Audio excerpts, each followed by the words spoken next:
Hello there, my name is Pavlo Shtermach, and now we will unveil the top news of recent days. Ukraine and Great Britain signed a credit agreement for $2.5 billion to finance the purchase of weapons and military equipment of NATO standards.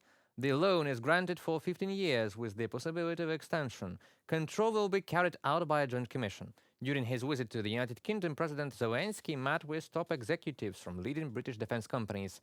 The president invited British defense companies to operate in the Ukrainian market and collaborate with domestic enterprises. During the meeting, the parties discussed prospects for joint production of ammunition, air defense systems, artillery, armored vehicles and drones, as well as repair and maintenance of military equipment that the United Kingdom has supplied to Ukraine. As part of his visit to Great Britain, Volodymyr Zelensky met with the Prime Minister of the UK, Keir Starmer.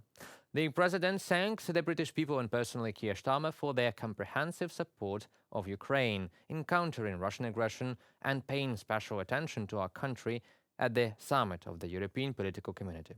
You are my first leader to come and visit. This is the 2-week anniversary of forming a government, so I'm very, very pleased to be able to welcome you here, to reiterate what I said in Kyiv a year and a half ago now when I came to see you, which is that the support of the UK government does not change because we've had an election. It remains strong for as long as is necessary. We supported the previous government. We are united in our parliament, in our support for Ukraine. That will continue. We want to make sure that the commitment is increased, delivery is speeded up, and we have announced some of that in the last 2 weeks. I thought the NATO Council in Washington was very strong, showed the resolve, the EPC yesterday, and you will be the first leader from another country to address the cabinet later on today, this century. So it's a very special moment for us to be able to welcome you here, to reiterate our support for you and the Ukrainian people in the fight against Russian aggression, and to have this opportunity to confirm again our resolve to stand with you. So thank you so much for accepting the invitation and for being here this morning. Thanks so much, dear Prime Minister, dear Keir. Thank you for the invitation. Privilege for me to be here, the first your guest, and thanks that the UK, together with us, with Ukrainian people, from the very beginning of this war, of full-scale war, and really very close to us. Thanks for this unity. We feel this support, and your strong decisions not once helped us to defend freedom and democracy in Ukraine. It helped very much Ukrainians, people, children, to all of them. And thank you for such strong decisions, and thanks for invitation to EPC. Yes, and we really had productive meeting in NATO summit, and I also want to discuss with you today also strong decision which we can help in this war, help us. Thank you again. The president talked about the situation at the front and emphasized the need to protect people and expand the long-range capabilities of our country. Volodymyr Zelensky informed about the approval of the maritime security strategy of Ukraine and its main provisions. During the meeting, they also discussed the implementation of the Coalition for the Development of Maritime Capabilities of Ukraine, created at the initiative of Great Britain. The president emphasized that it is important for us to get military equipment as soon as possible to equip new combat brigades, and noted the readiness of the new British government to speed up this process. Volodymyr Zelensky and Keir Starmer discussed additional support for Ukraine's defense industry and prospects for joint production of military equipment. Particular attention was paid to the preparation of the agreement on the centennial partnership between Ukraine and Great Britain. The president noted that Ukraine has significantly increased its own production of ammunition and weapons and is interested in international cooperation. During his visit to the UK, Volodymyr Zelensky also was received by King Charles III of the United Kingdom of Great Britain and Northern Ireland. The president expressed gratitude to the British people and His Majesty's government, emphasizing that the United Kingdom remains one of Ukraine's closest and most important allies. Volodymyr Zelensky thanked King Charles III and the entire royal family for their support of the Ukrainian people and attention to Ukrainians who have found temporary refuge in the United Kingdom. Well, God bless the king. Russian state media edited the comments of the deputy chairman of the Russian Security Council, Dmitry Medvedev, and spread the thesis that the Ukrainian state will not exist until 2034, probably in order to prepare the population for the long war against Ukraine. This is stated in a report of the American Institute for the Study of War. Analysts know that in an interview with Russian publication Arguments and Facts, Medvedev stated that NATO Secretary General Jens Stoltenberg suggested that Ukraine could join the alliance within the next 10 years and concluded that Ukraine would never join NATO as the leadership of NATO will change by 2034, and therefore it is quite possible that Ukraine will not exist either.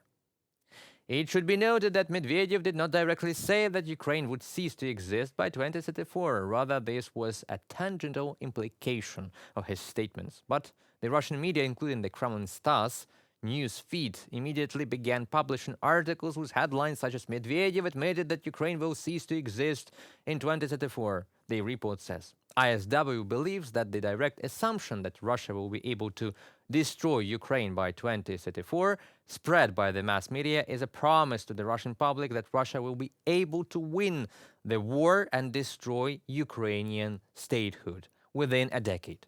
This creates favorable information conditions and public expectations for a war that will continue for another decade, but which will end in a desired victory for Russia.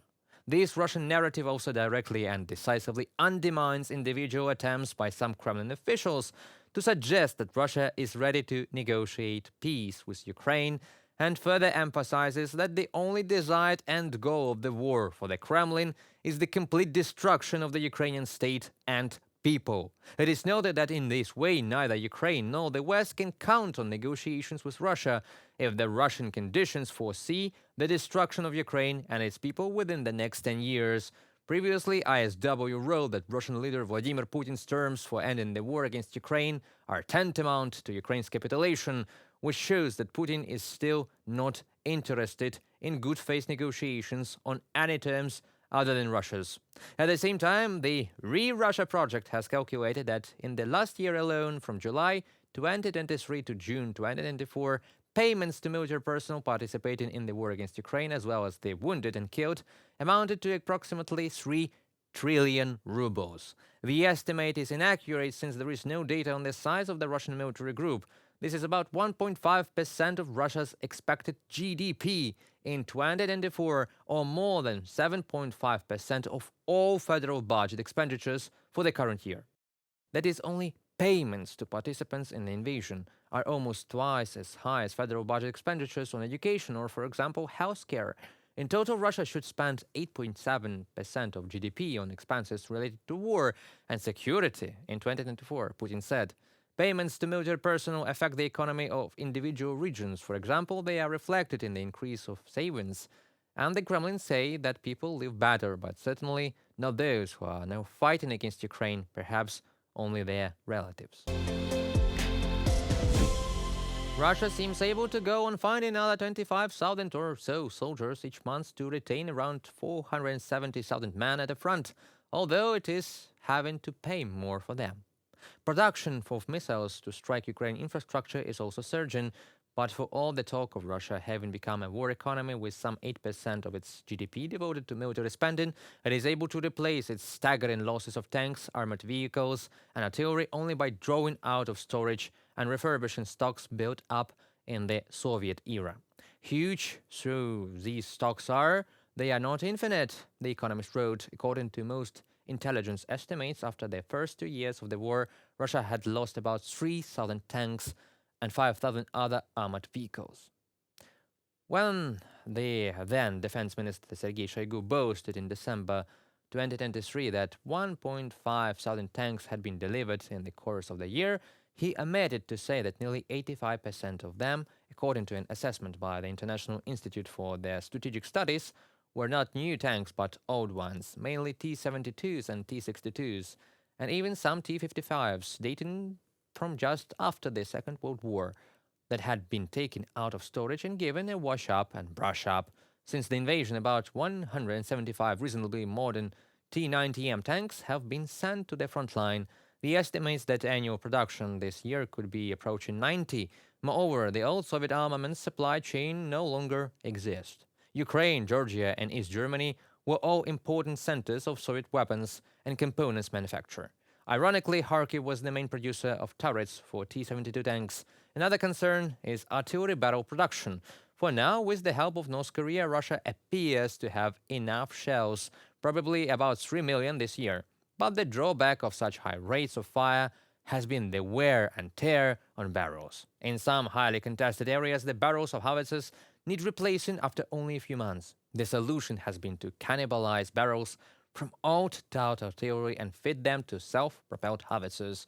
But the biggest emerging problem is with tanks and infantry fighting vehicles, which are still crucial to any offensive group operations at scale. Although the International Institute for Strategic Studies estimates that in February this year, Russia may have had about 3.2 thousand tanks in storage to draw on, up to 70% of them have not moved an inch since the beginning of the war.